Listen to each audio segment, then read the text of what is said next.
and gentlemen, welcome to SJS Studio. I'm Zara Iqbal, your host for today. Joining me, my friend Amisa Sheikh and Faraz Gilani.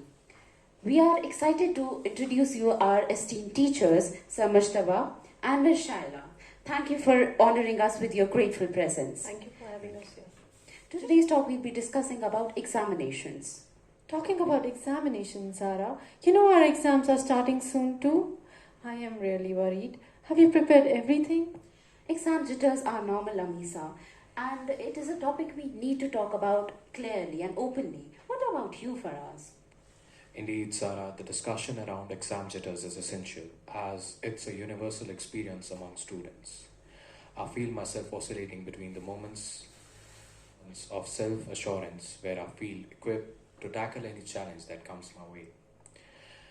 Thank you, Faraz. Exactly. Even I have faced lots and lots of students who usually get stressed and tense during exam weeks. Sir Mushtaba, have you ever encountered these type of students? Yes, throughout my teaching career, I have witnessed and I have observed students at the last moment become very, furious and they become very confused despite of their preparation. The main cause of this will come later on. First, I will tell you that a certain level of fear is normal and required because that prepares you for the task. But when this level of fear goes very high, it has its negative impact on the performance of the students. So, now the question here arises, where from does this fear come? It comes from it is my own experience, maybe you may agree with it or not. So the first thing is that despite of a lot of preparation, we lose confidence. Students lose confidence. They think that we are not prepared. And second main cause of fear is what will be asked in the examination. What type of questions will I face? And third one is to some extent the expectations. Expectations of the parents, expectations of the friends. So that is the main cause of fear. As Mushtaba sir said, I also think that the basic cause or the main cause amongst us, is the parental expectations. Because there is always this fear of not being able to live up to those expectations. And that causes a sense of pressure, maybe anxiety, maybe a guiltiness that I can't live up to their expectations. And parents, sometimes even compare their children to other students, maybe their friends or maybe their siblings who score well, which is not a good thing because that also creates a sense of low self-esteem that even lowers the confidence of the students. And the third thing which I think is that students who prepare at the last minute, who cram at the last minute, tend to be more fearful. Because if they have prepared they have been preparing from a long time, they know how to do and what to do. But those who are preparing at the last minute tend to be more fearful. Do you think consistency is the key? Absolutely, Amisa. Last minute preparation might not always yield the best result out of you. Ms. Shaila, what is your take on this? Well, Zara, imagine that you have to embark on a journey or you have to catch a flight and you are not prepared, you have not packed your stuff and you start making your preparations maybe half an hour before you depart.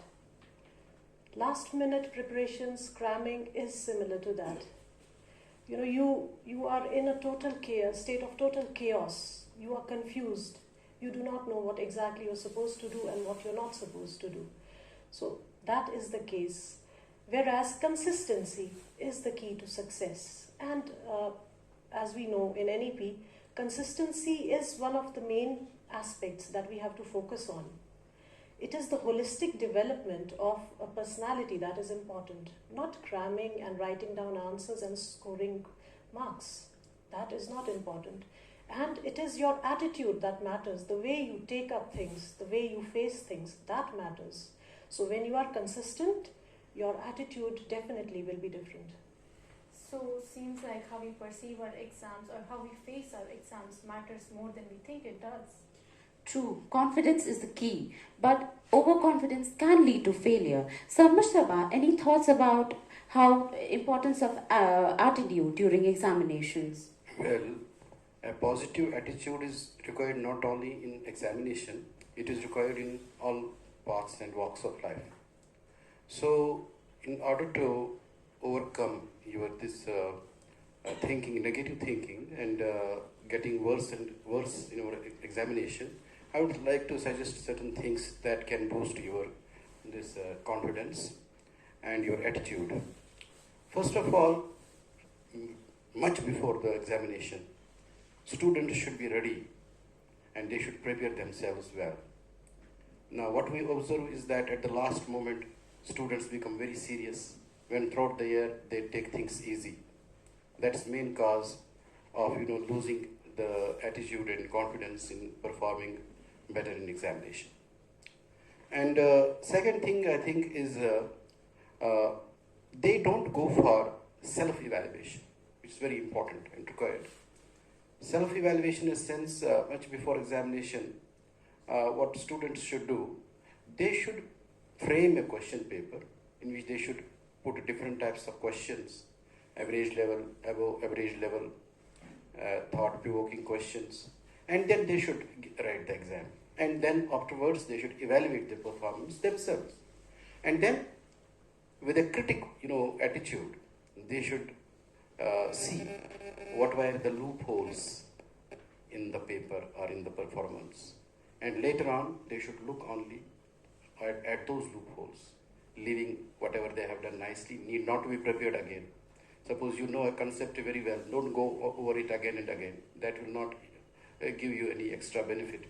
But if you look at your weaknesses and then try to recover from those weaknesses and improve from those weaknesses, your final performance will be much better.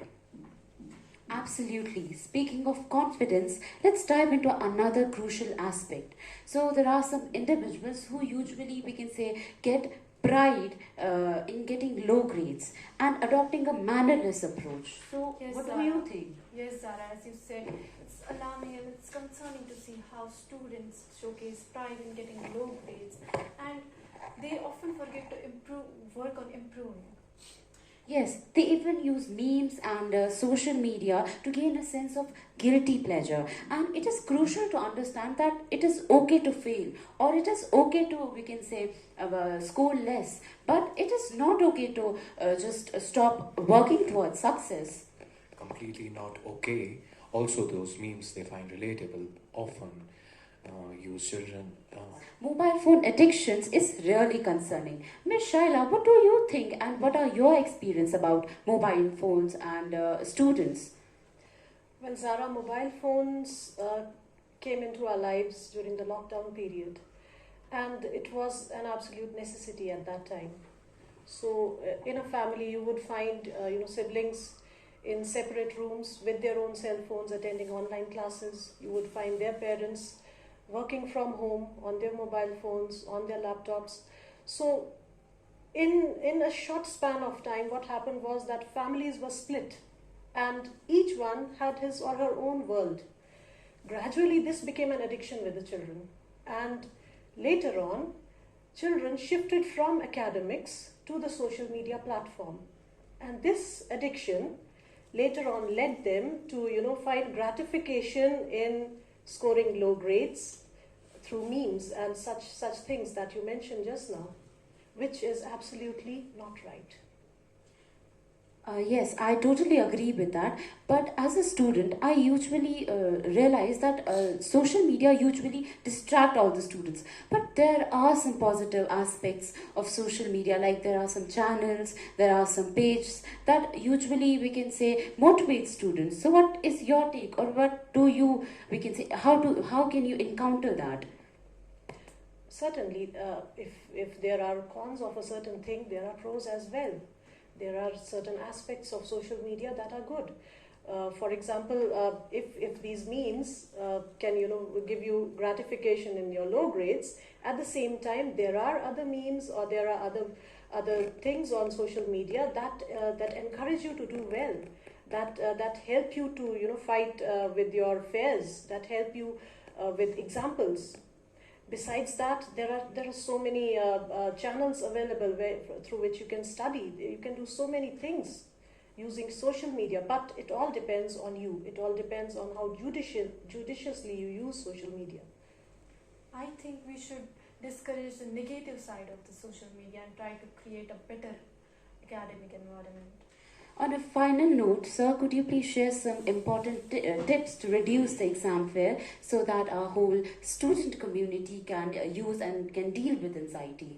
Certainly. First of all, any student, average, above average, whosoever, it's for everybody. Examination, it is a part and parcel of your daily routine matter. Just as you go to classrooms, study different subjects, and time comes when you have to face the examination. So it's not something new. It is a part and parcel. So therefore, you should make your mind ready. Anytime I will be evaluated, maybe in the form of a class test, maybe orally, maybe by viva voice, whatsoever. So I have to appear in examination because no study, no learning is complete without some assessment. So that should be the understanding part of it. And second thing is that when you prepare for the exams, you are not preparing for the life. So therefore you have to take care of certain other things like about your health. Now you will go, some days are left and you are preparing day and night for the exam. That should not be your policy. So therefore you must take, this is tip for everybody, you must take care of your health, take proper diet, have good sleep, at least 8 hours I suggest. Because last moment you are working hard, this cannot give you any benefit. Rather, it can lead to failure. And one more thing that I want to tell you is that what I before said also, and that is learn to evaluate yourself every moment and don't compare yourself with other students. That is not the policy. So you should learn to become good in every examination. So that way you can become good. How you can become good is that you must take the concepts of every subject, the concepts of every topic seriously. Learn the concepts. Teacher is free to ask you anything, not necessarily from the book, not necessarily from what you have read in the classroom. Now we are nowadays giving stress on open book examination. Yes, sir. And students will face it rather in a much difficult way because for the first time we are going through this policy of examination. So therefore it's better to prepare for the whole. Now whatsoever we asked, that we are not God, we cannot answer everything. So therefore whatever we know, but we should be confident that we have prepared well. Now whatever we are asked in the examination, we should be ready for that. And how will we be ready for that? When we prepare ourselves well before examination, not at the moment when the examination date sheet is out. So I think that if students follow this policy, then it's no burden. You will enjoy giving exams, you will enjoy every paper. So, Ms. Shaila, what do you suggest for these important tips? Well, Zara, I totally agree with what Sir Mujtaba said. To begin with, I would suggest that a student should set realistic goals. The goals that you set for yourself should be realistic, not what is beyond your reach. When you set realistic goals, you gradually achieve. And then, once you've set your goals, you need to be focused. You need to be disciplined in your approach. Next, avoid procrastination. Do not put off, for tomorrow, what you can do today. Do not say that, I'll do this tomorrow. Then, the next thing, what I strongly believe is that students should not, focus on the easier stuff first and leave the difficult part for later. Better would be to alternate between the easy and the difficult. The easier stuff gives you a boost in your confidence. The difficult stuff is then easy to tackle. And then you go back to the easy stuff, then the difficult stuff. That is easy then. Besides that, as Mujtaba sir said, eating well, drinking well, and sleep is very important. What we have experienced all through these years, when students do not sleep, properly and they come for the exam the next day, they go blank in the exam center. Maybe most of the students must have experienced this. There's the question paper is in front of you and all of a sudden you're blank, although you know everything. That is because you have deprived yourself of the rest that your body needed. Right? So sleep is very important. And then to deal with anxiety, the best thing is to talk to someone. Each one of us has a go-to person. It can be a parent, it can be a teacher, your mentor, your best friend, anyone. Talk to that person, talk of your fears and talk of why you have that fear. Once you discuss that, this weight is lifted off your shoulders and you feel better. And of course, you need to pray. So, Amisa, I would like you to sum up what you have understand and learned from this discussion.